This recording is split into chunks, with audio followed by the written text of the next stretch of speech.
autres, mes bonnes gens, c'est Capitaine Paulus ici pour vous inviter à venir me rejoindre sur la route des navigateurs dans le centre du Québec. Une bien belle route tout en histoire puis en nature qui suit le long du fleuve là, avec ses paysages à couper de vue. En venant me rejoindre, dans le fond, j'ai bien l'intention de vous montrer comment c'est faire que les gens d'ici ont leurs racines de pris dans le fleuve. Pour ma part, je le sillonne depuis une vingtaine d'années. Je suis capitaine du Rossignol, une bien brave goélette là, qui a appartenu à mon grand-père, faite directement par les Cormiers sur le lac Saint-Paul. Moi, à cette heure, dans le fond, je fais le voyagement ici même là, pour fournir les villages à tout ce qu'ils ont besoin comme provision.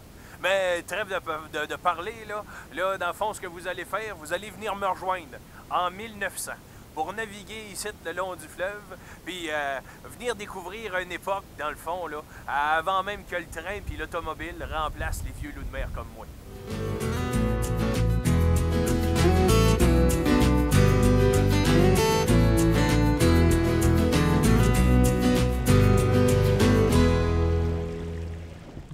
Les Abénaquis, la tribu locale ici dans le coin, là, ils ont joué un rôle bien important dans l'établissement de la colonie. Dans leur langage, là, ça veut dire le peuple de l'Est ou du Levant, là, comme vous voulez. Là. Mais aux yeux de ben des Jésuites, c'est plutôt les anges gardiens de la Nouvelle-France. Ils étaient sur le chemin, bien des fois, des Anglais qui essayaient de venir envahir, ce qui fait d'ailleurs que ça les a coûté bien cher en vie au fil du temps. Bien cher en vie, tant par la guerre, mais aussi beaucoup de par la maladie que, dans le fond, que les navires ramenaient directement des vieux pays. Leur territoire s'étendait même jusqu'en Nouvelle-Angleterre. Vous pouvez bien comprendre, bien sûr, que pour couvrir un territoire grand et vaste de même, la voie maritime, c'était le meilleur moyen possible. Hein? D'ailleurs, quand vous arrivez ici à Odanak, l'église fait face à la rivière. De la même manière que dans n'importe quel autre de nos villages à nous autres, elle fait face à la route. Parce que pour eux autres, la rivière, c'était bien ça, la route. Pour réussir à faire le tour, justement, sur cette voie navigable-là, ils se promenaient en canot d'écorce, en canot de bouleau. Ça, de la manière que vous prenez ça, c'est vous prenez un grand bouleau, là, relativement clair de nœud, pas de branche dans le fond, là, puis vous venez vous enlever toute l'écorce de l'arbre en question.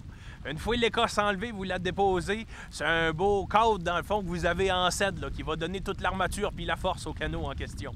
Puis pour venir, bien sûr, tisser tout ça après le cadrage, bien là, à ce moment-là, c'est de la racine de pin que vous allez venir prendre. Puis pour les trous que ça vient faire, là, pour s'assurer que l'eau rentre pas dedans, c'est une espèce de petite résine. Là. On va mélanger, dans le fond, de la résine comme de la gomme de sapin, là, mélanger avec du suif, une fois ça bouilli, là, ça va venir vous empêcher l'eau de rentrer. Vous pouvez bien comprendre, bien sûr, qu'aujourd'hui, ils se promènent pas mal moins en canot d'écorce que ce qu'ils l'ont déjà fait. Hein. Mais ils ont continué à faire du canot pareil, mais pas mal moins grand que ce qu'ils faisaient. À cette heure, par exemple, ces canaux-là, c'est principalement là, pour la décoration. Là. Mais d'ailleurs, en 86 passé, là, en 1886, là, imaginez-vous donc que ça a été tellement populaire que ça a été envoyé en exposition directement à Londres, là, ce qu'on appelle l'exposition des colonies et des Indes, directement pour Sa Majesté.